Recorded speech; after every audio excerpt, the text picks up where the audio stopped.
Hello everyone, welcome back to my channel. आज हम बनाने जा रहे हैं गोवर्धन का प्रसाद, जिसे हम अन्नकूट भी कहते हैं। और ये इसका टेस्ट बिल्कुल मंदिर के भोग जैसा ही है। तो चलिए हम शुरू करते हैं। प्रसाद बनाने के लिए हमने सीजनल वेजिटेबल्स का यूज़ किया है और सभी इंग्रेडिएंट्स की लिस्ट डिस्क्रिप्शन बॉक्स में है। कुकर में मैंने ऑयल डाल लिया है और जीरा और हींग डाल के तड़का लगा दिया है। चलिए इसमें हम डाल देंगे हरी मिर्च, जो कि कुटी हुई है।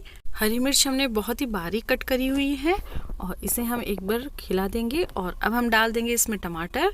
की फ्लेम को हम बिल्कुल लो पे रखेंगे और अब हम इसमें सभी मसाले डाल देंगे, जैसे कि मिर्ची, धनिया, हल्दी, और इन्हें मिक्स कर देंगे और इन्हें हम एक बार हिला देते हैं। और अब हम इसमें डाल देंगे आधा कप पानी और इन्हें पकने देंगे। इससे मसाले भी नहीं जलेंगे और टमाटर भी अच्छे से पक जाएंगे। इसे हम ढक के रख देते हैं। और अब ये यहाँ देखिए, ये है चौला, बाजरा और चावल, जिसे हमने करीब 5 घंटे तक भिगो के रखा है। और आप चाहें तो रात में भी इसे भिगो के रख सकते हैं। इसका पानी अब हम हटा देते हैं।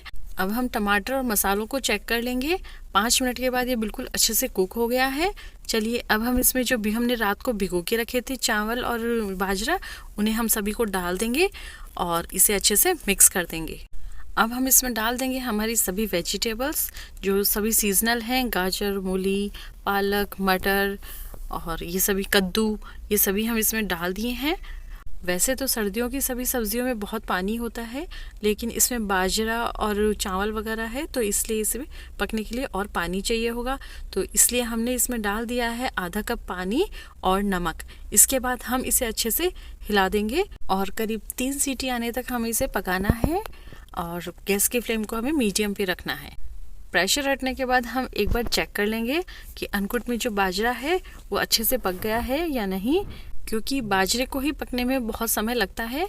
तो इसमें हम थोड़ा सा पानी डाल के 1 सीटी और लगा लेंगे। कई मंदिरों में अलग से चावल बनते हैं और चौलाई अलग से बनती है, और उसके बाद में जो गड्ढे की सब्जी होती है मिक्स वेज, वो अलग से बनती है।